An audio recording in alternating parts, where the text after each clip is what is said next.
I'm going to get up. I'm going to stay rich. I'm going to train. I'm going to drive fast cars. I'm going to become prime minister and I'm going to win. And she's going to lose because I've never lost. She's broke. I'm up. That's why it's called broke up. You can't trust weak people with anything. And in the world we live in today, where trust is even more important than it's ever been, I don't understand why you would have weak friends. And by extension, by logical extension, why you would be prepared to be seen as weak, knowing that people who understand this about the world no longer trust you. Don't you, as a full-grown man, want to be seen as trustworthy? Let's analyze this. You walk in, your head's up, firm handshake. What is that all about? Well, that's about proving and trying to elicit trust. You want to be trusted. That's what business meetings are all about with the firm handshake. You don't give a little soppy handshake for a reason. You don't want to project weakness. Because weakness is known universally across all cultures, across all periods of time. Weakness was a bad thing. There has never been, until this modern world, which is of course inversed absolutely, and we're living in the age of Satan. There has never been, in any period of human history across any culture, where weak men were celebrated above the strong men, ever. It has never been respected. It has never been good, ever. And you're choosing that team. Why? Because you're tired. Because you're lazy. What does that tell me about you? That tells me I don't want to know you. And because I'm rich, I don't have to know you. People come to me all the time with business proposals, not understanding that once I see they're fat, I don't want to talk to them. I don't care how good your idea is. I don't care how smart you think you are. You're fat. You're allowed to be fat if you're old. You're a young fat man. You can't be trusted. How can I trust you with my money if you can't stop putting hot dogs in your own face? How can I trust you with my money if you cannot resist ice cream? You're not trustworthy. You're showing the world you're not trustworthy. How are you going to run a business if you can't run on a fucking treadmill? And the worst thing is these people are prepared to live this way. Anything it takes to avoid the hard work. Anything it takes. All the bad, all the slander, all the jokes, all the bad impressions they give. Anything it takes to avoid the hard work. I mean, surely you want to have friends who are prepared to work hard, right? Surely you want to enter ventures with people who are prepared to dedicate themselves and do the difficult work. Surely. I mean, surely that's a bare minimum requirement. I would argue, over knowledge, you want intention and work ethic. If you said to me, Andrew, we have to do something difficult. We have to become marine biologists. This person is already a marine biologist or has a good knowledge of marine biology, but is overweight and lazy. This person knows nothing, but is a professional fighter and all he's ever known is hard work. I'd choose the hard worker. We can catch up on the knowledge. Over time, the hard work compounds. That's why I've never lost. I've launched companies I know nothing about. Elon has put rockets in space. He knew nothing about rockets, but he works hard. Hard work over knowledge in all ways, all the time. So when you find people who are not prepared to work hard, what does that say about them? Do you need them in your life at all, ever? Another great thing about creating your life and removing weak people is it raises the bare minimum standard of strength. Because you are the sum of the people you spend the most time with. And everything is an average. It's a medium. It's a mean. If you have 10 people, one of them is Andrew Tate, one of the strongest humans on the planet, and one of them is exceptionally weak. The average, the fifth person, the medium, the mean, perhaps is not that high. But if you have Andrew Tate and 9 other killers around him, now the average is much higher and harder to achieve and maintain. I train so hard because the people around me train so hard. If I was living in a house with 10 obese motherfuckers, I would feel better about not training as hard because I'm the best of that bunch. So it is a positive spiral, an upwards whirlwind. Everyone always talks about downward spirals in life and how easily it can all unravel. It can very easily all go right.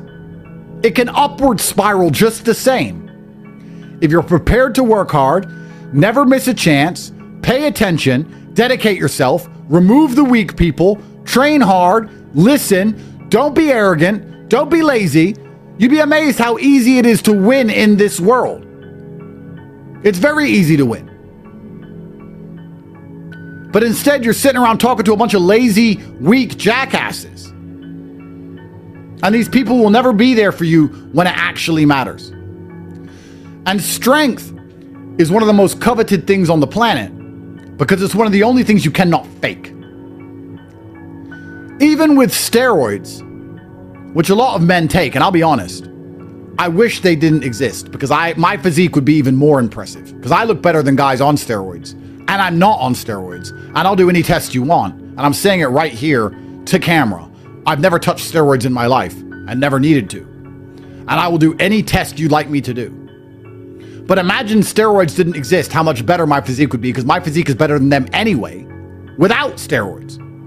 And the only people who can compete with me have to cheat chemically. I don't need to cheat. I just work hard every day, 7 days a week. No retreat, no surrender. As soon as I'm up, I train every single day. So steroids actually offend me. But you can't cheat strength. We're not at a point yet where surgery allows you to look like you've trained hard in the gym when you haven't. Women can get fake tits and they can change their faces, X, Y, Z. Us men can't. You can fake being smart. Most of you already do. If I were to get everyone watching this emergency meeting and say, put your hand up if you think you're smarter than average, all of you would put your hand up. Now, compared to the normal human population, you are because you're watching the right show. But amongst the other viewers of this show, the law of averages insists that at least half of you are below average intelligence. But no one will admit that. And if I say to you, why do you think you're smart? You can rattle something off. You can lie and fake being smart. Perhaps you know something I don't know. Perhaps you are an expert on stamp collecting and you ask me about a particular stamp from 1912. I don't know about that. So now you seem smart. You're actually a dipshit who knows about one stamp, but that's fine. You can fake that. You can fake being rich. You can get credit. You can save up a whole bunch of money all year and then go Saint-Tropez for 1 week and take a whole bunch of Instagram stories looking like you're rich and regurgitate them for the next 6 months of summer and convince girls you're something you're not. You can borrow money. I can give you $1 million and you could pretend you're rich and smart. But you can't pretend you're strong if you're not. You cannot pretend that belly away. It's there. You can't pretend it away. You can't lie your way out of it. You can't buy your way out of it. You can't pay someone else to go to the gym for you. It's you. Only you can fix that problem. Which is why it's so honest. Which is why it's so revered and respected. And it elicits envy. And this is one of the most important things about being strong, is that being strong in this world allows you to elicit envy from other people. And envy is an extremely important vibration. It's perhaps one of the most powerful vibrations. When people are jealous of you, it gives you power. And I'm going to explain to you exactly how this works. I'm going to read through a tweet I put out earlier today that explains why people being envious of you is such a superpower. Before that, I want to mention that inside of the war room, we have 10 sigils. And the war room sigils are based on the important things that every single war room member needs to understand before they become a member. You don't necessarily have to be strong when you join, but you have to understand how strength matters in the way I've just explained. And you have to be trying your best to becoming stronger all of the time. That's what's so important about the war room. What did I say earlier? If you increase the level of the people you spend time with, if you remove the weakness, are you truly prepared to be the only depressed person? If you go into the war room and there's 5,000 members and you say, I'm depressed, and all 4,999 say depression isn't real, are you prepared to be the only depressed person? Because if you walk into therapy and say that, there's a bunch of losers around you. A whole bunch of other pussies. Everyone's going to say, I'm depressed too. A big pussy crybaby, let's all hug club. Not my club. In the war room, we say that's not real and that's not allowed. Peer pressure in a positive direction for an upward spiral. So the first sigil of the war room is understanding how being seen as strong and how working towards being strong and how judging people on their physical strength translates into success in this life. Poor people don't pay taxes. Rich people don't pay taxes. People in the middle pay the taxes. You know, it's so interesting and so amazing how it's the people in the middle who get fucked. I guess the reason for that, the logical reason, would be because if you're going to make a law, you want to make a law that applies to the most people, the largest percentage of the population. I'm guessing if you're going to make a law, obviously the law, I mean, laws can't be individualistic. Laws have to be, we talk about the little girl getting dragged out from the house because she's an illegal immigrant. The point of it is that's the law. And you can't individually apply it because that's like me saying to the police, I'm allowed to speed, I'm a better driver. And it's true, I am. And I am allowed to speed. I decided. Well, according to the law, I'm not. Because the limit is 30, so everyone has to obey the law, and that's the law. So I guess if you're going to make a law, you want it to apply to as many people as possible, I guess. But the people at the top and the people at the bottom get away with a lot of things that the people in the middle get wrecked with. And you're right. I mean, it's easy for me to say have endless kids because I can afford endless kids. I can afford 100 families. And it's easy for the people at the bottom because they don't give a shit.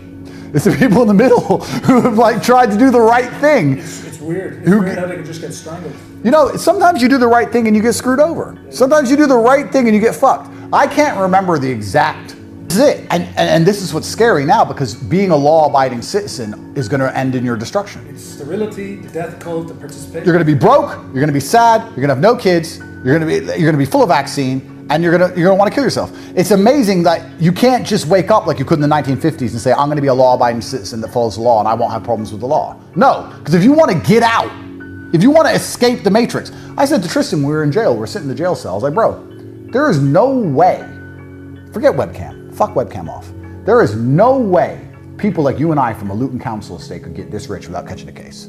There is no way, doesn't matter what we did. I could have sold the cure for cancer, I would have got a case for something. You just can't get out without catching a case somewhere along the way. So you can't just say I'm a law-abiding citizen. I don't have to fear the law, and I'm just going to do as I'm told, and I'll be fine. Because the laws are so restrictive that the reality you're going to live is going to be so dire that you may as well break the fucking law. There's no point in even trying to live this existence.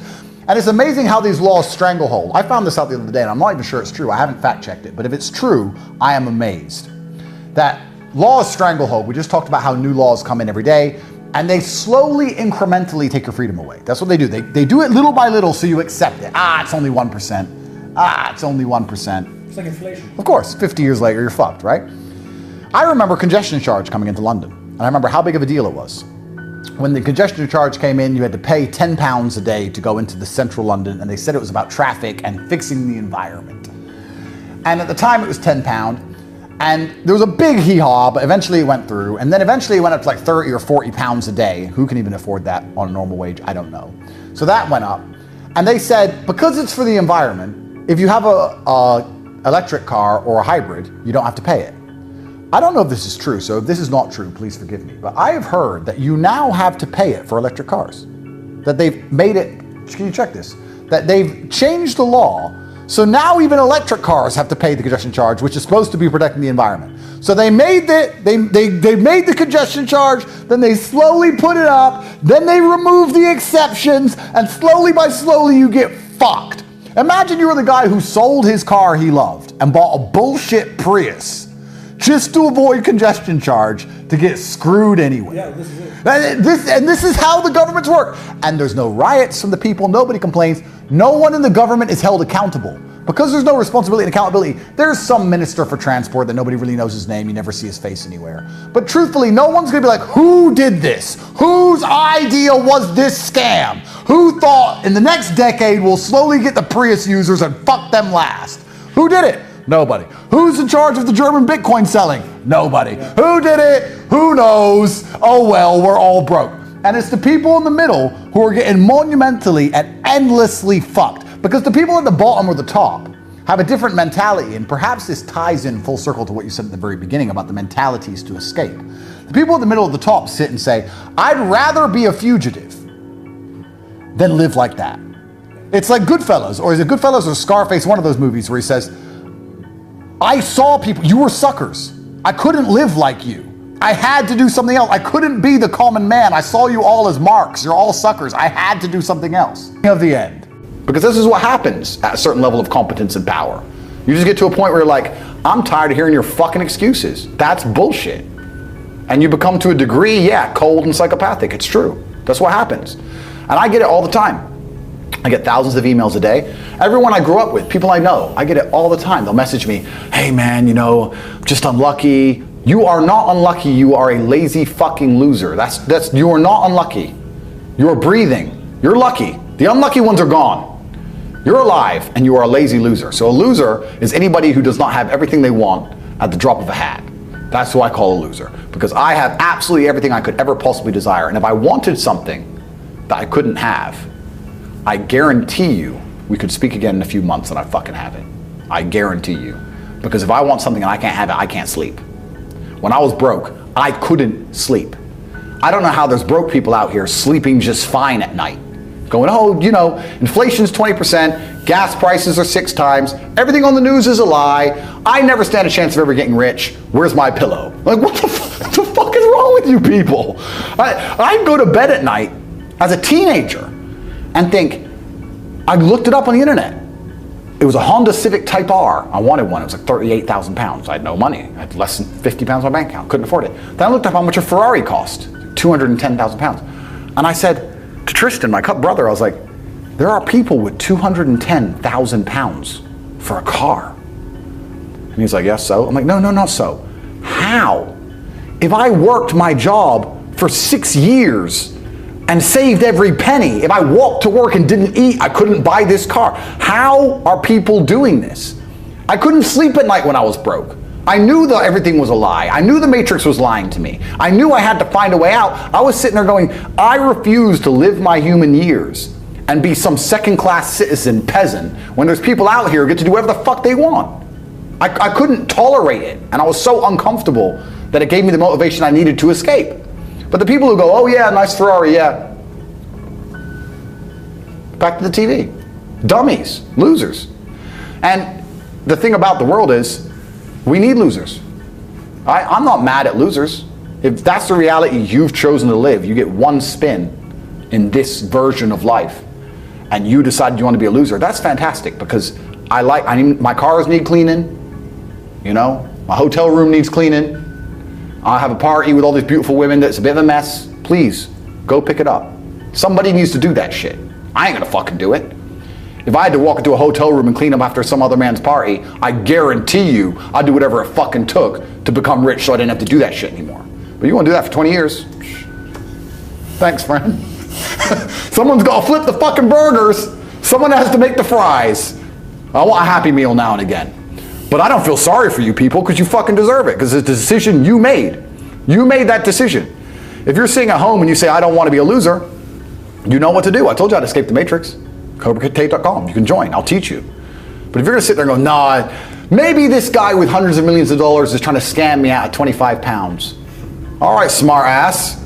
Have fun at McDonald's. Get fucked. I have no sympathy for you. Firstly, you find a traditional woman because you have to make a traditional woman. You can't find a woman, you have to make a woman. You have to teach her and guide her. She has to learn from you. She has to grow from you. So you need to find a woman early enough in her career path of running around dating men before her to do anything detrimental to her psyche where she cannot absorb the lessons which you want to preach upon her.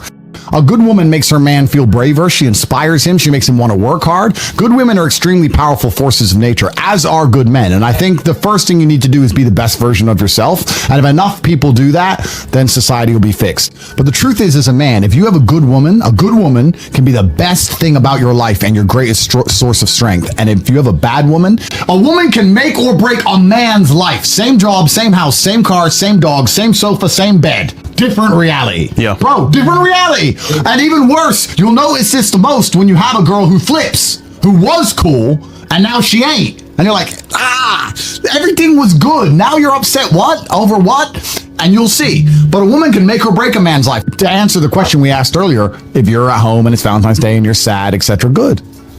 You're lucky and you're blessed, and you need that mental reframe. And it's amazing how powerful a mental reframe can be. I think a lot of people even underestimate that the exact same scenario with a complete different reframe of it can change the outcome and all the lessons you learn from it. When bad things happen to me, my first answer is good. I've trained myself. This has happened. Good. It's supposed to happen. Good. And that's the ultimate reframe. Because if you're going to sit there and go, oh, why me? You got to do it yourself. You need all these bad things to happen to you, and you have to use them as fuel. I think all the bad things that happen to you in your life are extremely important. I think pain is one of the most important elements of the alchemy that's required to become the most fantastic version of yourself. If you look at any superhero movie, the superhero had pain. Batman's Batman because they killed his parents. If they didn't kill his parents, he simply wouldn't be Batman. And I think a lot of men, when bad things happen to them, or heartbreak, etc., they don't understand that all that pain that's been given to you in that scenario is extremely important and valuable. Probably the worst experience as a man is to go through life and everything go right all of the time. Actually imagine that. You're born, you wake up, everything's fine, your girl ain't gonna leave, and you don't have to go gym, and no one's gonna try and fight you, and your bills are always paid. That sounds depressing to me. Genuinely, all these bad things are supposed to happen to you so you can level up. You're supposed to go through the pain so you can get better. It's a universal law it's a constant of the universe. Even if you want to build bigger muscles, you have to destroy the old ones. That's how they grow bigger, right? You want to be more resilient. You want to be more observant. You want to be more capable of dealing with negative scenarios or heartbreak or bad things happening to you. Well, then you better get used to pain. Pain is the flavor of life. And the people who try and change the flavor are never going to be as competitive as the people who eat it up and go, okay, that's what it tastes like. Fine by me. Give me some more. And those are the ones who get very good at it. So if you're sitting here at home and you're sad, fantastic. I'm a little bit jealous. I'm genuinely a little bit jealous. Bad things are supposed to happen to you, but you have to use them as fuel. You can't sit there and let the bad things happen to you and feel sorry for yourself. You got to take all that pain and turn it into something good. That's your responsibility as an adult. Yeah, I think men have a natural, innate masculine instinct to protect and to provide. Yep. If you're a man who has his stuff in order, you naturally want to protect those you care about, and you naturally want to provide for them. You have no problem paying their bills and taking care of them. A good man has no problem paying the bills for his woman and paying the bills for his kids and making sure they're safe. That's what a man wants to do when he has his things in order. If you're the kind of man who doesn't feel that way innately, there's something wrong with you. And there's probably 50-50 is unacceptable, guys. Yeah, and there's probably something wrong with you because you're not being the best version of yourself. And it's amazing how easily you'll do the things you're supposed to do when you're the man you're supposed to be. And if you focus on making sure you're as strong and rich and smart and hardworking and intelligent as possible, and if you're careful with the company you keep, both male and female, and you have friends, like that's what's so important about masculine networks. So if you're the good person around the right people, you're going to end up affecting everyone around you. You can't go through the world without leaving a ripple effect. And that's why you have to be your best version of yourself. And that ripple effect is going to be vast and it's going to be continuous into space-time. And you don't know how the butterfly effect works. You don't know about you being a nice, courteous person, holding that door open that one time, how that can affect someone's life in such a positive way, or smiling at someone when they do something nice to you, or helping someone who needs help. You can be a genuinely good person, but to do that, you need to be a man of capability. And you need to understand that the whole world can be fixed if men and people get their act in order. And I truly believe that all of this falls on men. But I actually believe that men are meant to lead, and women in general, as a general rule, when they find a man they respect, they follow him. And I know that because if you meet a good woman and she loves you, all of a sudden she likes the music you like. Yep. She likes the cars you like. She believes the politics you believe. She watches the shows you watch. So if we have such a problem with women, she plays the games you play. All of it. So we have such a problem in the world today. That's down to a huge lack of masculine role models and a huge huge lack of men doing their job. Because as much as we laugh and clown on women, etc., if you're a man who has his stuff in order, you're going to find a woman who's loyal to you. And they do exist. It's all about taking accountability as a person, blaming yourself for absolutely everything so that you have power over the situation, because you have no power if you blame the world. If you blame women for everything, you have no control. Yeah. If you blame yourself, you have control over the situation. And I think that if men get their act together, you'll be surprised how that will expand out towards society, and how not only your life gets better, but the life of everyone you care about, everyone you meet, everyone you interact with, their lives get better by extension. And that's what we need to fix society. I think that the universe or God or whoever you want to call it, I think they know what they're doing. You're going to get exactly what you deserve in this life. And if you don't have the things you want, quite often you don't actually deserve them. And if you start acting in a way where you do deserve them, you'll be surprised how quickly and easily they appear. You'll see.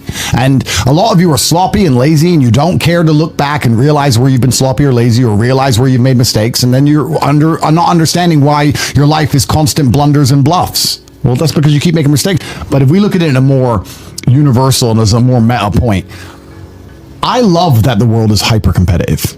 And when you're extremely successful, you do. I love the fact that women only want to date men with lots of money, because I have lots of money. And I love the fact that women want to date men with good bodies who are strong, because I'm strong. It's fantastic. I would actually be devastated if women changed their minds, because I like it being that competitive, because I like to win, and I have no problem with the competition. I have no problem with war.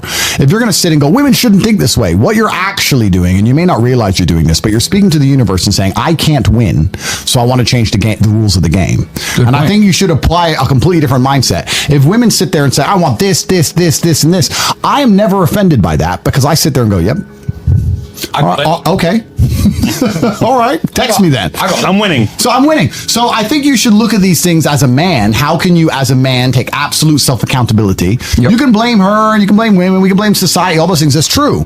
But the best thing you can do is sit there and go, well, let me make sure I don't fall into any category where I can be disqualified. Yep. And then you don't have to worry about any of these things. And the best thing about being a man, in fact, the only good thing about being a man, because being a man is much harder than being a woman. You're born with no value. You don't matter. Your life is hard. The only good thing about being a man is that it's a harder version of the game of life. It's a more difficult version of consciousness.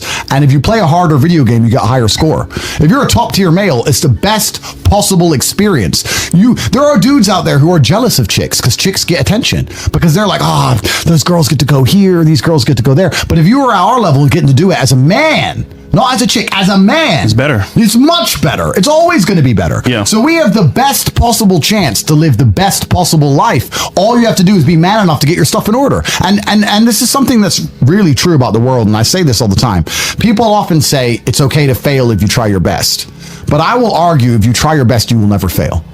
If you try your best, you will not actually fail. If you get up every day and do what you're supposed to do. I've never seen a person get up every day, eat right, hit the gym twice a day, every day, eat properly, sleep as much as they're supposed to, their supplements are in order, doing their absolute best, who was not in good shape. I've never seen it. It's literally physically impossible. Yeah.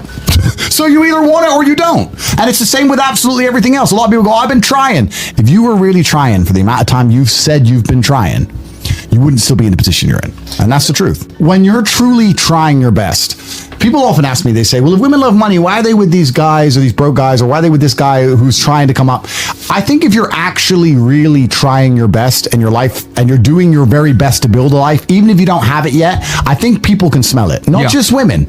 Men. Ambition. People can smell the they can see their life's in order. They're good. Something's right. You can call it magic. You can call it energy. Is loud. You can call it something. Potential is very loud. And it's kind of amazing that guys will sit and go, what do I do about this girl? How do I get this girl? And they'll send super chats. How do I get this girl? How do I get that girl? If you actually just do the things you know you're supposed to be doing and get your life in order, you'd be amazed how quickly it all falls together. It's like everything else. In chess, good moves come from good positions. Boxing, you land the good punch because you're standing in the right place at the right time. You do the right things. The rest of it's actually pretty easy.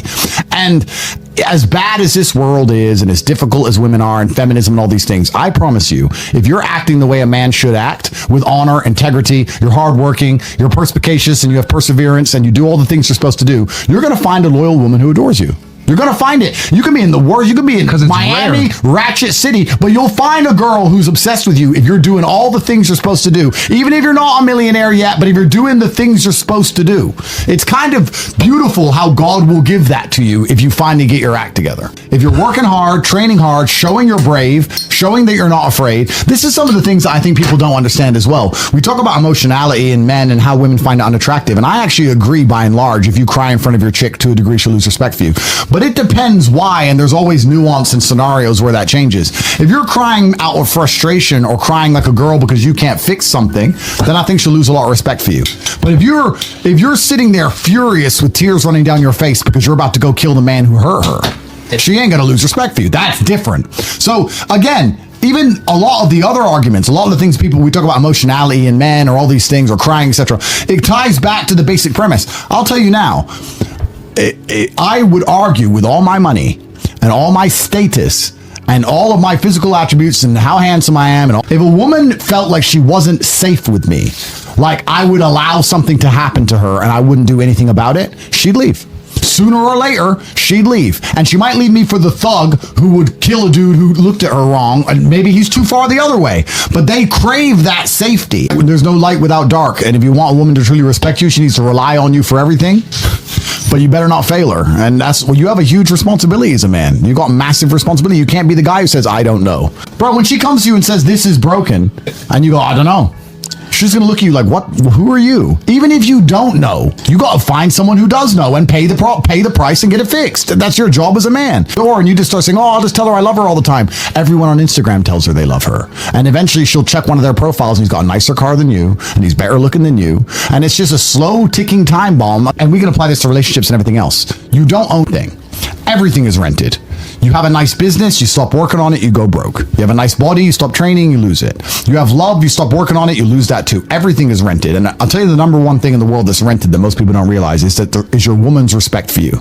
You can't start slipping because you start slipping, and the trap is they make you slip. Yes. Just eat this food. The superpower is to never be slipping. I'll even tell you now, this is a personal story, it's a personal experience, but women have said to me, you always live with your boys. Why are you always with your boys? I'd like to live with you. But they never leave me because living with my boys is what keeps me sharp. That's why I am the man they're in love with in the first place. If I live with just them, you're never going to be the same as when you're with the predators. You're never going to train as hard. You're never going to keep your head on a swivel the same. You've got to have that. You've got to have that warrior instinct. So when we talk about a woman's respect being rented for you, that comes down to so many tiny things. It comes down to the fact that your phone is charged and your gas tank is full and you're organized. Bro, some of my best conversations are me sitting with my girl and talking about what we would do when World War III comes. What we're going to do what we would do if someone tried to break into our house. Well, they can't, baby, because I put a gate there and I've got armed guards. I've got bulletproof doors. Look, here's a Glock. I got this here. I didn't know that gun was there. Of course I do, baby. I got everything. Like, they love hearing that. They don't love it. They love hearing that more than anything. Stay ready. Stay ready, because that's what they expect from you as a man. That I'll tell you, nothing will turn a chick on more than you telling her how you'll fight the entire world to save her. But they also expect it of you, and it doesn't matter how liberal the relationship. Doesn't matter how feminist the girl and guy. If they're walking down the street and a man comes up to attack them, she's going to expect her man to do something. Damn right. She's going to expect him to do something. I think one of the few things left you can offer as a man that social media cannot yet replace us for is security and safety. I think it is your primary objective to make a woman feel safe. And I think if you can do that, she will feel something intrinsic that is aligned with her biology that she can't get from social media. And if you do it well and you're good at your job, in fact, her being famous on social media, having so much attention, ties into her needing safety even more. And I think that security and safety can be physical, it can be financial, it can be in a lot of different ways. But if you say to a woman, look, you can get a bunch of attention on Instagram, sure. You can make some money on Instagram, sure. A bunch of men are going to message you on Instagram, sure. But I'm the only one who's going to make sure nothing bad happens to you. I'm the only one who's going to make sure you don't make mistakes. I'm the only one who's going to make sure that you are taken care of, and if there's a problem, you can call me no matter what. And that requires a degree of competence and capability. But I feel like, and I'm just talking from personal experience, if you can't make a woman feel safe nowadays in lots of different regards, both physical and financial, and even intellectually safe. If you're competent and a woman comes to you with her problem, it takes you less than a fraction of a second to tell her what to do. Yeah. If you can make her feel safe, you can compete with the machine mind. But if you can't give her that safety feeling anymore, If you're Joe Schmo and you can't do it, or if you don't feel like, or if she doesn't look at you as a man who she can come to for guidance or advice, if you can't give her safety, I don't think you can compete with Instagram. I think you're going to lose, no matter how much money you have or how much attention you give her. You can't give her more attention than the world will give her on Insta. You can't. Safety's all we have left, which ties into why it's so important you need to be a masculine man in the first place. She needs to look at you. My girl says to me all the time, "You're my hero. You're like a hero. You're like a superhero. You're like the heroes. I know nobody can touch me because you stop them." Like, you have to give that feeling of safety now. You do. Otherwise, I don't think you could compete. So then you have to sit down as a man and go, okay, I have this woman. I really love her. She has this Instagram page. She's getting money, attention, validation, all these things from there. I want to make her feel safe. How do I do that without coming across like a controlling weirdo? Well, she needs to truly respect me and allow me to have enough guidance and enough control over her life for her to feel as safer as a person, for her to respect me as a man and respect my competence. But I feel like striving to give your woman safety is now more important than ever. Safety is one of the last true emotional biological triggers that women have left. Truthfully, if you care about your woman, you should be doing this anyway. If you live in Phoenix, Arizona, and you see girls who get murdered in Phoenix, Arizona, you need to send that news article to your chick. Yes. That's not dark side at all. That's not being manipulative. That's saying, look, everyone thinks it won't happen to them till it happens. It happens. Look at this. Here's how, and then ask her as an adult. You're an adult. How do you think, look at the scenario, read the article. Why did this happen to her? Well, first it was 9:30 at night. Secondly, she was by herself. Thirdly, she was riding a bike. Like, how do we make sure this never happens to you? Do you understand that I wouldn't be able to continue with my life and be the same person if I lost you? How do I make sure this never happens to you? My number one goal is not to stop you having fun and not to stop you living your life, but I feel like as a man, I need to protect you. Here's this, that. Once you show your intention is truly for her safety, she's going to be far more likely, she'll have a much higher propensity to listen to what you say, because that's the last thing left you can offer as a man. Now, if you're lazy, Really good point. if you're lazy, if you don't train, if you don't know how to fix the fridge, if you come across as incompetent, if you're sloppy, if you're slow, then she's not going to believe you when you try these things, because she can say, well, what would you do anyway? I have genuinely never been, or every single girl who knows me, whenever they watch the movie, and this is, I swear to God, when they watch Taken, they message me. They say, you'd do that, wouldn't you? So of course, top G. They believe Liam Neeson my ways, because I'm that guy. Yeah. I'm that guy in their mind. And you got to be that guy. I've had my girl say to me, can I go here? And I say, no, I don't trust those people, or it's dark, or I'm not around, or I don't really want you to go there. And she'll say, I'm so glad you said no. I'll say, what do you mean? She goes, I don't know. I'm just glad you said no. I feel safer. I feel happier that you won't even let me go. Yeah. You can't get your girl to listen. If I tell her not to go, she's more happy I won't let her. And that's kind of where, I guess also, if we go further down the rabbit hole, you can also apply this to other things. If you say to a girl, don't go to the club, why? You're right, but the reason you're telling her reeks to a degree of insecurity. Now, you're right, and you can do it the right way. But if you were to say, I don't think you should be going out, bad things happen, I care about you, and I want to make sure you're okay, I'll take you out, but I don't think you should be going out. And she's like, I really want to go. You're like, all right, cool. I'm trying to protect you here. I'm your man, and I believe it's my job to keep you safe in all realms. If you want to disobey my orders, well, then how can I be responsible for making sure you're safe? But now you're not speaking from a position of insecurity. You're speaking from a position of authority and respect and capability and competence, which is a different thing. And I don't think many men even do that. I'll say to my women, be home before dark. They can be 28 years old. And I'll be like, well, it's dark at 6. Yep, I want you home before dark. Bad things happen in the world. I want you home because I love you.